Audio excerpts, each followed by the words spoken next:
Vous allez maintenant apprendre le petit théorème de Fermat. La démonstration de ce petit théorème, nous la donnerons dans une vidéo qui suit. Le petit théorème de Fermat, donc, si P est un nombre premier et A un nombre entier naturel non divisible par P, alors A puissance P-1 moins 1 est divisible par P. Donc je répète, si P est un nombre premier, si A est un entier naturel non divisible par P, alors A puissance P-1 moins 1 est divisible par P. Ce qui peut s'écrire aussi A puissance P moins 1 congru à 1 modulo P, qui veut bien dire que A puissance P moins 1 moins 1 est divisible par P.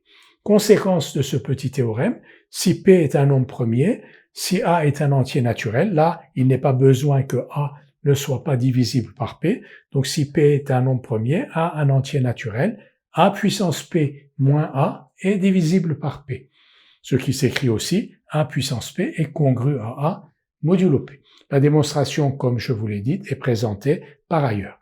Nous allons maintenant faire quelques exercices d'application directe de ce petit théorème de Fermat. Un premier exercice. On va nous aider un peu. On va nous donner P égale 5 et A égale 12. 12 n'est pas divisible par 5 et 5 est un nombre premier. Donc on peut appliquer le théorème, le petit théorème de Fermat pour écrire que 12 puissance 4 est congru à, vous voyez donc ici A, puissance P moins 1, 4, est donc congru à 1 modulo 5. Une deuxième application, P égale 13 par exemple, et A égale 35. 35 n'est pas divisible par 13, donc 35, on peut donc d'après le petit théorème de Fermat dire A puissance P moins 1, donc 35 puissance 12, est congru à 1 modulo 13. Troisième exemple, toujours P égale 13, A égale 26, c'est là qu'il faut faire attention, 26 puissance 12, n'est pas congru à 1 modulo 13. Pourquoi? Parce que 26 est divisible par 13. 26 est divisible par 13, donc on ne peut pas appliquer le petit théorème de Fermat. Donc je vais l'écrire quand même.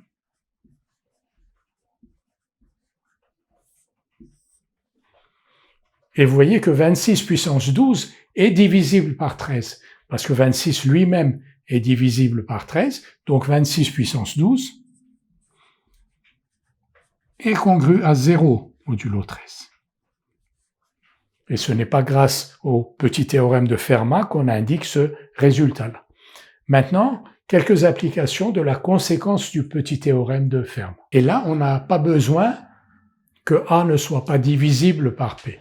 Donc, P égale 13, A égale 102, et donc on va avoir A puissance P moins A, c'est-à-dire 102 puissance 13 moins 102, qui est divisible par 13.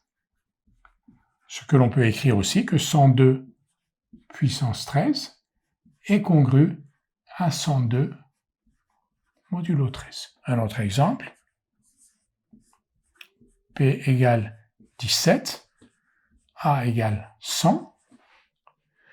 Donc ici, 100, on va l'écrire sous cette forme-là, 100 puissance 17 est congru à 100 modulo 17.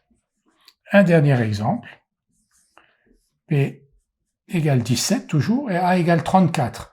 Vous voyez, donc là, A est divisible par P, mais ça ne change rien à l'affaire. 34 puissance 17 est congru à 34 modulo 17.